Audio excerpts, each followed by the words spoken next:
Hatkanangale police ठाण्यात दाखल असलेल्या एका गुन्ह्याच्या तपासादरम्यान समोर आल्याचा दावा करण्यात आलेल्या कथित व्हॉट्सअप चॅटमधील मराठे की एक भी लड़की छोड़ने की नहीं या मजकुरावरून खळबळ उडाली आहे। या कथित चॅटची स्वतंत्र, तांत्रिक व सखोल चौकशी करून सत्यता पडताळावी अशी मागणी सकल हिंदू समाज व ग्रामस्थांच्या वतीने जिल्हा पोलीस अधीक्षकांकडे निवेदनाद्वारे करण्यात आली।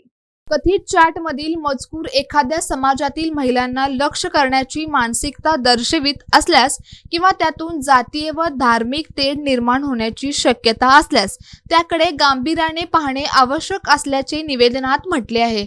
चॅट मधील मजकूर खरा आहे का, त्यामागील व्यक्ती कोण आहेत, संदेशांचा संदर्भ व उद्देश काय होता याचा तांत्रिक पुराव्यांच्या आधारे तपास करावा अशी मागणी करण्यात आली।